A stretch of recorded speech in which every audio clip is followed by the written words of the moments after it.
Hi everyone, welcome to गुरुमंत्र शिक्षा का ग्रंथ। So hopefully guys everyone is fine। आप लोगों ने अब तक टोटल 19 चैप्टर्स को स्टडी कर लिया है from class 11th NCERT।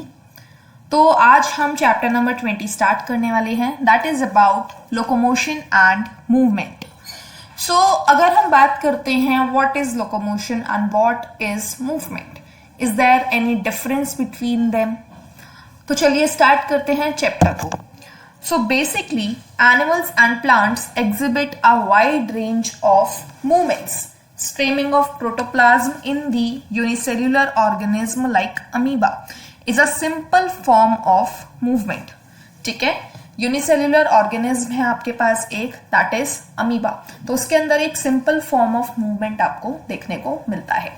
Movement of सीलिया, flagella, tentacles जो हैं, जो कि बहुत सारे ऑर्गेनिज्म के द्वारा शो किए जाते हैं।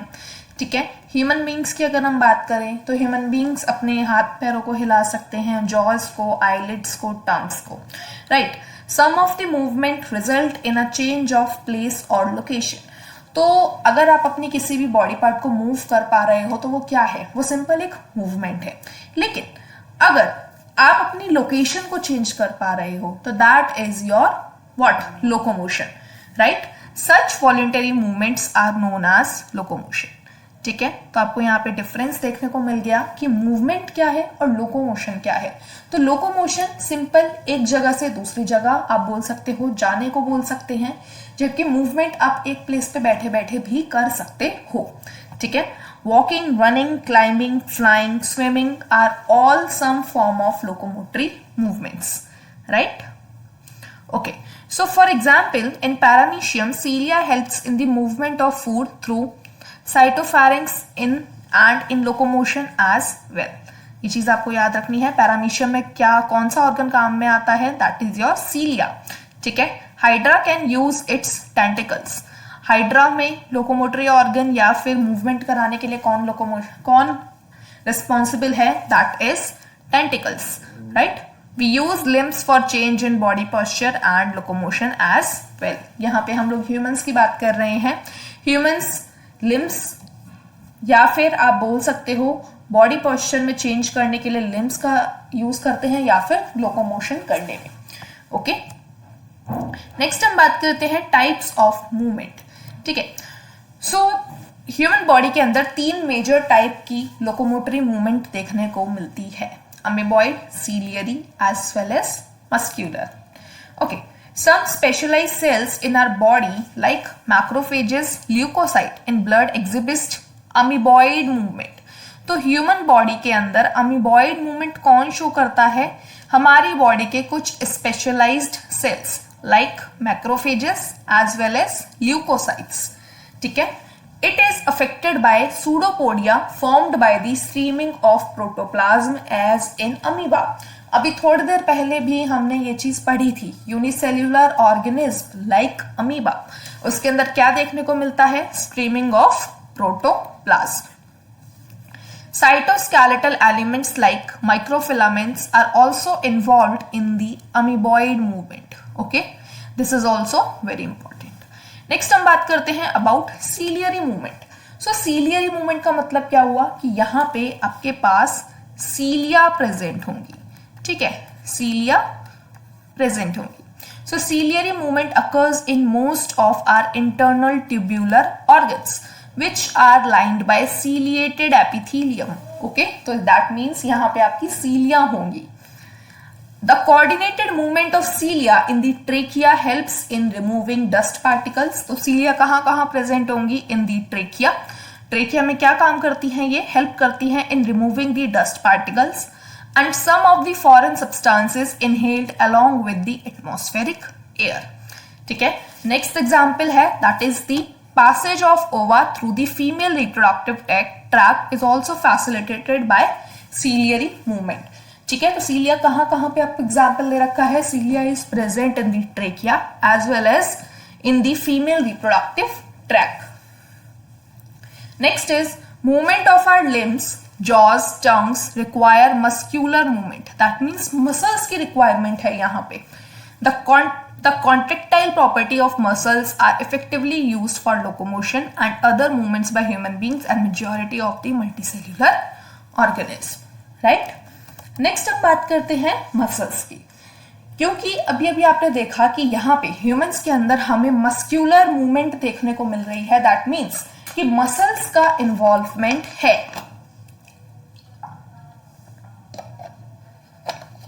तो अगर हम मसल्स की बात कर रहे हैं तो हमें पता होना चाहिए कि मसल्स क्या है, हमारी बॉडी में कितना कॉन्स्टिट्यूएंट इनका प्रेजेंट है.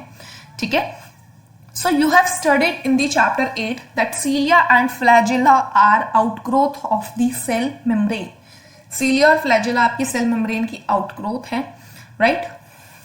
फ्लैजेलर movement help in the swimming of spermatozoa, maintenance of water current in the canal system of sponges and in the locomotion of protozoans and euglena.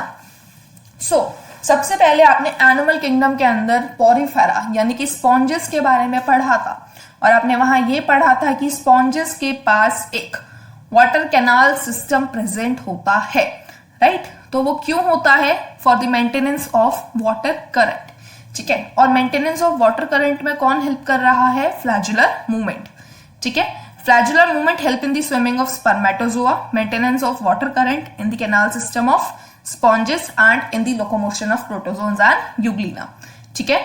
Muscles की अगर हम बात करते हैं तो मसल्स आपके स्पेशलाइज्ड टिश्यू हैं that are mesodermal in origin. ठीक है. मेसोडर्मल होते हैं.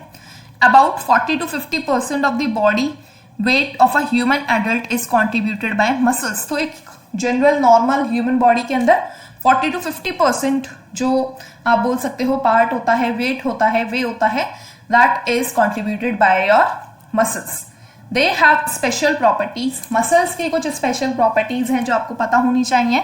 Number 1 is excitability, number 2 is contractility, third is your extensibility and fourth is your elasticity. Right. These are very important. So based on their location 3 type of muscles are identified. ठीक है. ये हम tissue chapter में भी cover कर चुके हैं. तो आपके पास 3 टाइप के मसल्स हैं, skeletal, visceral as well as cardiac. सबसे पहले we are going to discuss about skeletal muscles कि स्केलेटल मसल्स हैं क्या. तो स्केलेटल मसल्स जो हैं दे हैव स्ट्राइप्ड अपीयरेंस. ठीक है. तो that's why they are known as striated muscles. As their activities are under voluntary control of the nervous system, they are known as voluntary muscles too. मतलब आप इनके muscles, इन muscles के movement को आप बोल सकते हो कि आप इन्हें कंट्रोल कर सकते हो. ठीक है.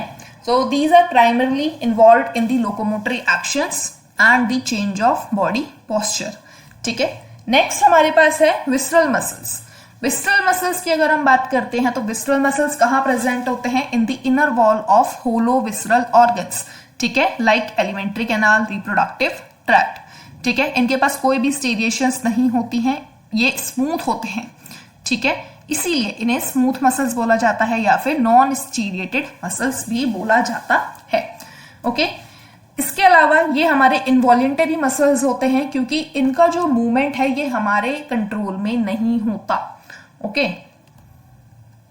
नेक्स्ट हमारे पास है कार्डियक मसल.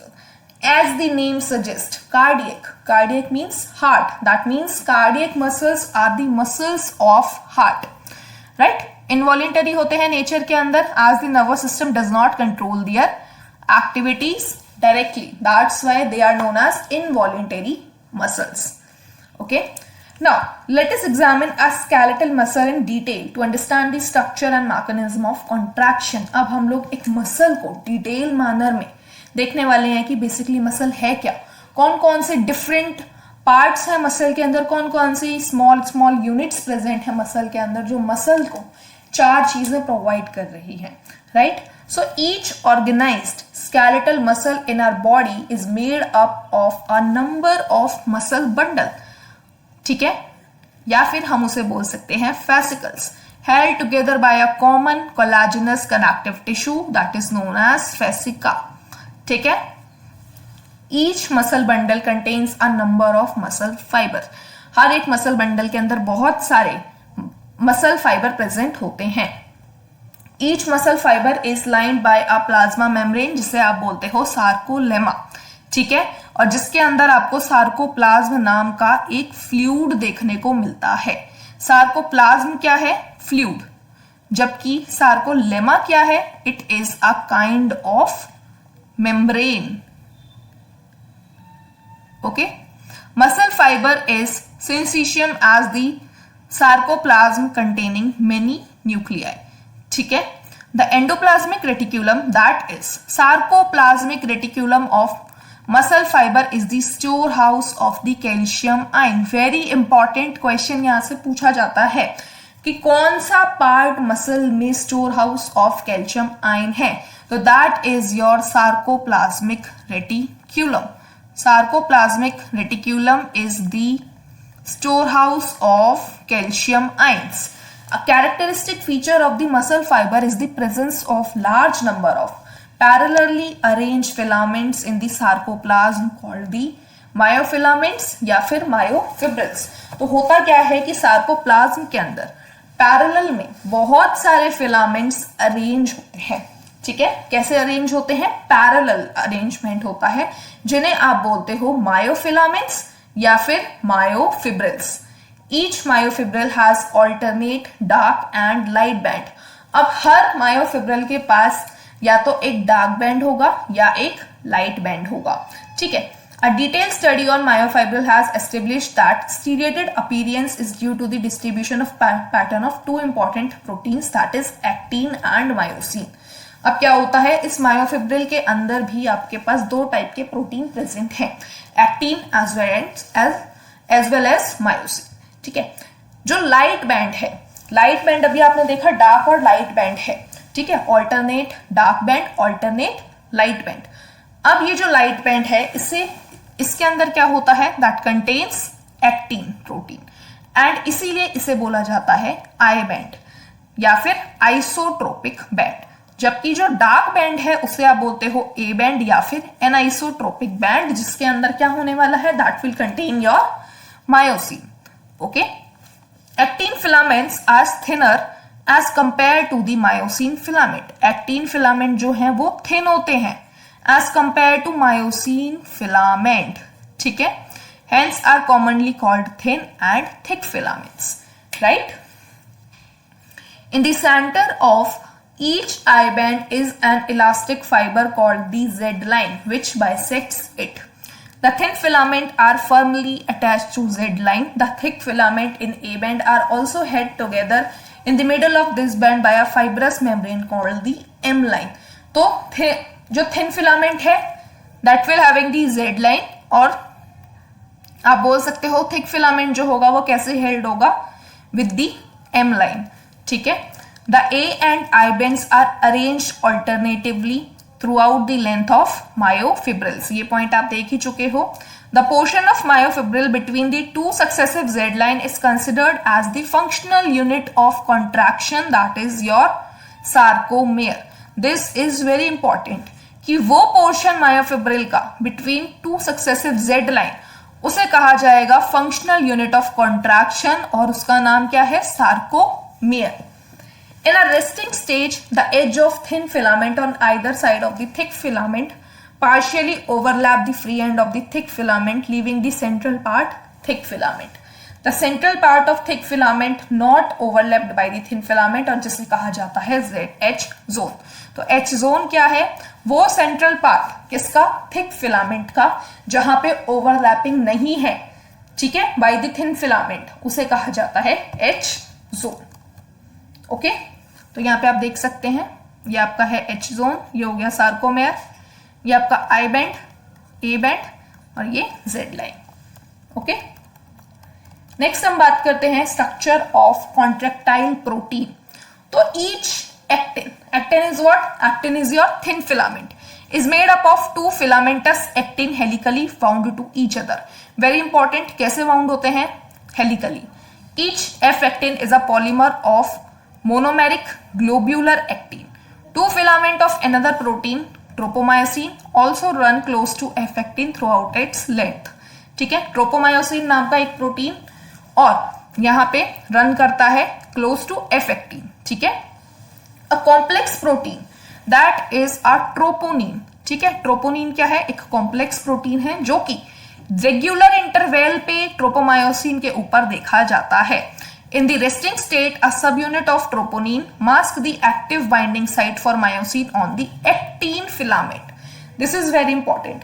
रेस्टिंग स्टेज में क्या होता है? एक सब यूनिट होती है ट्रोपोनिन की जो कि एक्टिव साइट पे बाइंड होती है for the myosin on actin filament.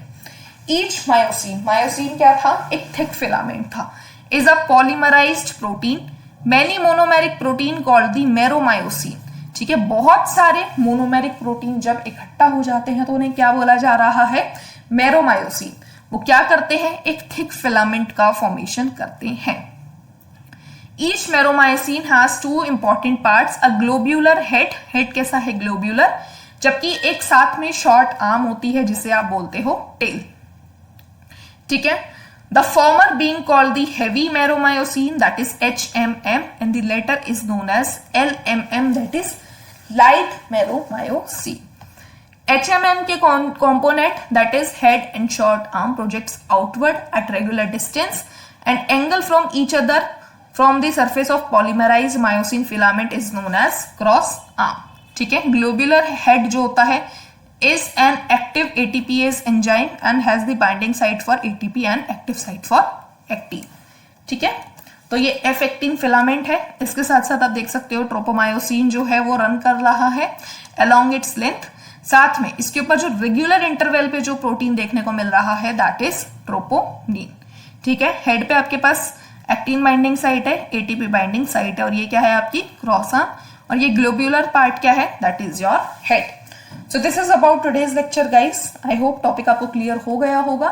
फिर भी अगर आपको कोई डाउट है तो आप कमेंट करके पूछ सकते हैं। इसके अलावा अब नेक्स्ट लेक्चर के अंदर हम लोग बात करने वाले हैं mechanism of muscle contraction. Till next video, stay tuned. Thank you very much. So guys, those who are new, I'm one of the educator on Unacademy also. Unacademy India का largest learning platform है। आप वहाँ पर मुझे नेहा तनीजा नाम से follow कर सकते हैं। वहाँ पर आपको complete unit 1 to 13 syllabus complete करने को मिलेगा after taking the subscription. After taking the plus और आइकॉनिक सब्सक्रिप्शन आप वहाँ पर ले सकते हैं, जिसमें आपका कंप्लीट सिलेबस कवर होता है along with doubt sessions. PDF formats में आपको नोट्स मिलते हैं, test series is there, recorded sessions will be there, and again aptitude part will also be considered. India के टॉप एजुकेटर्स आपको वहाँ पढ़ाते हैं। Again most of the important units मैं भी कम्प्लीटली वहाँ पर कवर कराती हूँ, specifically for CSI, UGC net and other life sciences exam also. तो आप वहाँ मुझे ज्वाइन कर सकते हैं। अगर आपको कोई भी क्वेरी है तो आप मुझे डायरेक्टली मेल भी कर सकते हैं in case if you have any sort of query. And अगर आपको सारी नॉलेज है तो आप डायरेक्ट सब्सक्रिप्शन ले सकते हैं using my referral code that is simply Neha NEHA to get 10% discount on total fees, चाहे वो प्लस सब्सक्रिप्शन हो चाहे वो आइकॉनिक सब्सक्रिप्शन हो। कोई और क्वेरी है तो आप मुझे डायरेक्टली मेल भी कर सकते हैं।